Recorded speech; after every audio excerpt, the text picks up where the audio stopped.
firstly, to start up, I'd like to acknowledge all my collaborators and supervisors, because I'm certainly not doing this all for myself. So Phil Gibbons and David Lindemeyer, who are also at the Fenner School, Saul Cunningham and Tara Munn, who are at CSIRO, Jörn Fischer and Jan Hansbach, who are in Germany, and Brad Law, who's from DPI in New South Wales, who's helped out a lot.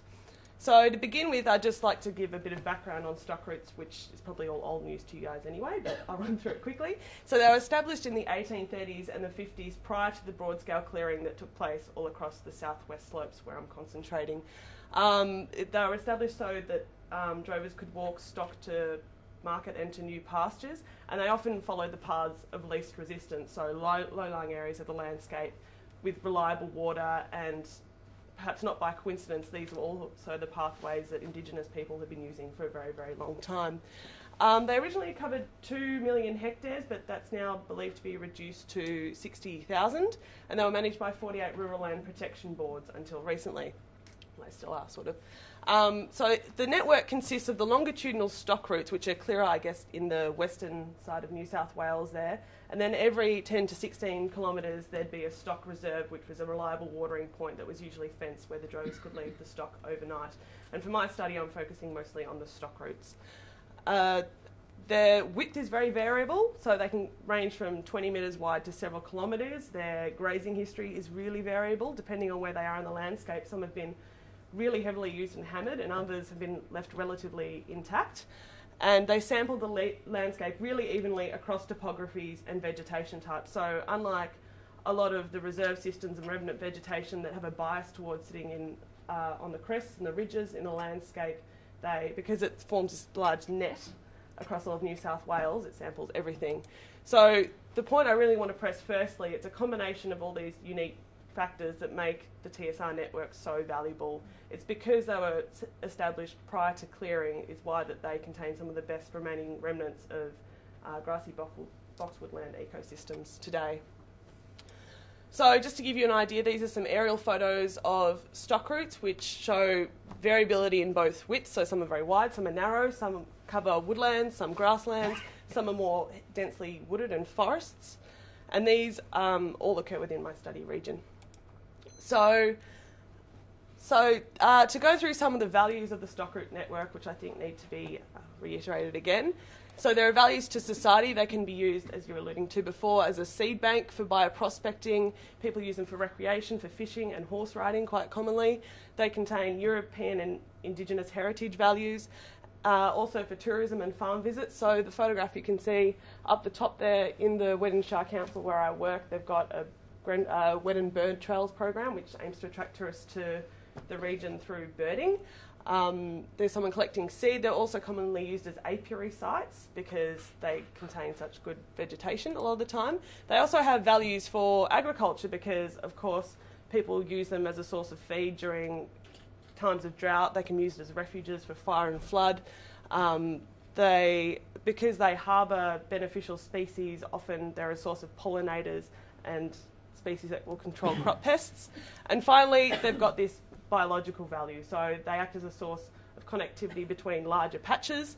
They contain excellent habitat, and they also, because they're heavily wooded, they act to sequester carbon.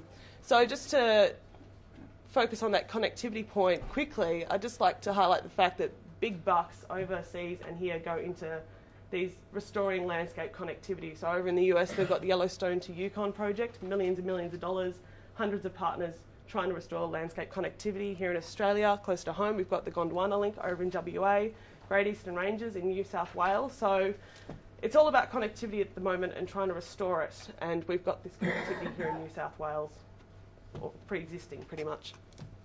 So the 2008 independent review of the Rural Land Protection Board system found that only 5 of 47 boards were able to reconcile competing demands relating to managing TSRs.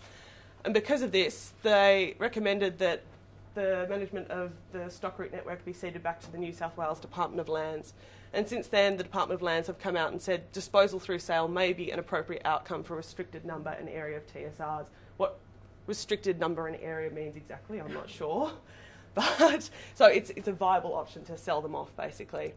So at the start of my PhD, we realised that our problem was we've got this large pre-existing network of linear remnants that sample the landscape evenly and incorporate many different habitat types, many different widths, many different vegetation conditions. There's been little published scientific work to date that looks at their biodiversity conservation value. So a lot of people, because stock routes are there and they're free to access and they're readily available, a lot of people work in stock routes, but they're not actually concentrating on stock routes. They're concentrating on remnant vegetation. So it's kind of hard sometimes to tell if you pick up a scientific paper whether they've actually used stock routes or not, because they'll just refer to them as linear remnants a lot of the time. Sections of lesser value may be disposed of via sale to private landholders. So ultimately, how do we make recommendations about which ones to keep, given that we need to take into account all of these values?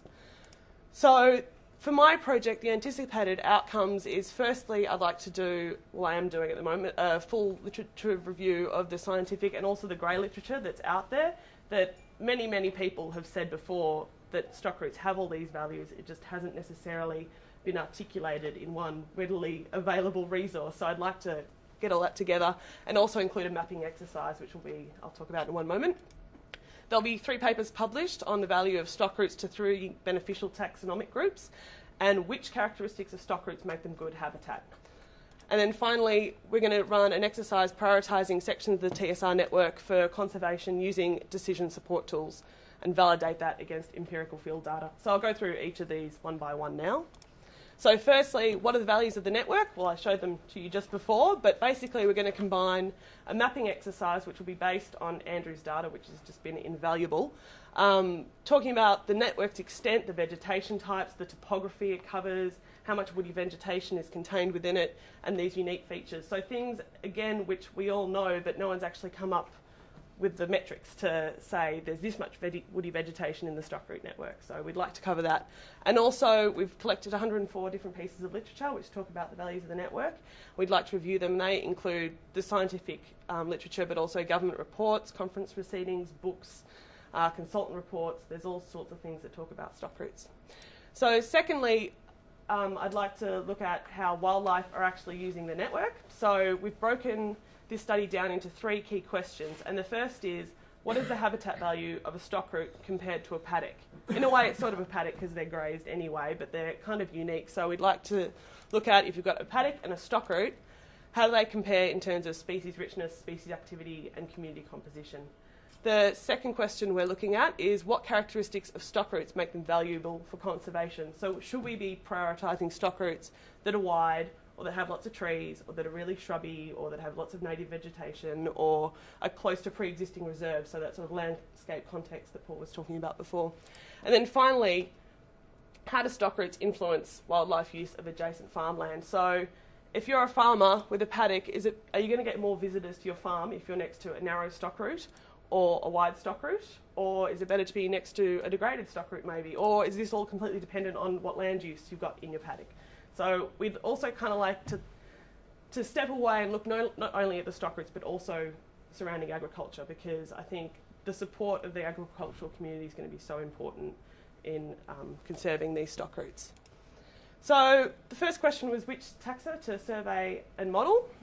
Basically we chose 3 groups based on the different scales at which they use the landscape, so very similar to what Paul was talking about before. Different species will view the landscape in a different way depending on their dispersal ability, so we wanted to not just focus on one group. Their ability to provide ecosystem services, so if a species provides ecosystem services, then the agricultural community is likely to value them a lot more. So birds, they feed on your crop pests and they will pollinate your scattered paddock trees, therefore we should be trying to conserve them, for example. Their persistence in disturbed environments, because a lot of these stock routes are quite degraded and we needed enough data to be able to say what their habitat value was. So we needed species that are going to stick around following grazing.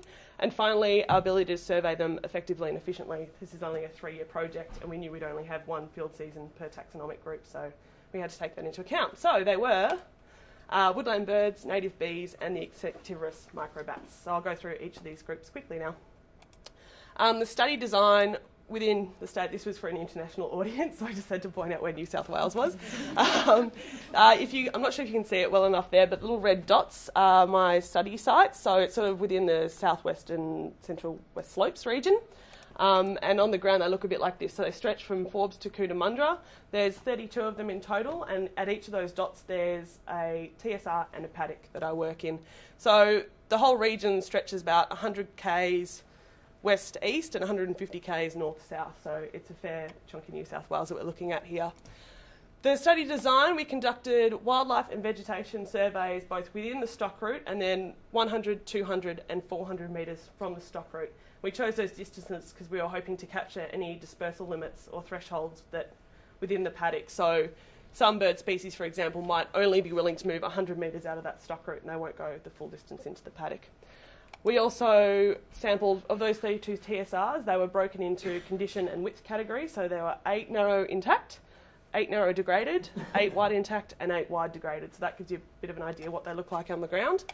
And of the paddocks, we broke them up into cropping, which was wheat and canola, exotic and sown pastures, which includes lucerne and canola, and then native pastures, which is a pretty good representation of the common land use types in this region. So firstly, we looked at woodland birds, and we chose them because they've been declining across southeast Australia for several decades. They use a landscape at intermediate scales. They're easy to survey, and they're ecologically pretty well understood. So it was a good starting point for me, I guess, for this PhD. People really like them, and I can't emphasise how important that is because they're often the most conspicuous taxonomic group out in these agricultural landscapes, and farmers see them and they really do like them. They like having visitors to their farmland. They pollinate eucalypts and they feed on crop pests, so these are the sort of ecosystem services I was referring to earlier. So last spring, September to November 2009, we surveyed each of those plots that I showed you just before twice, and we used the 20-minute 2-hectare search method that's recommended by Birds Australia.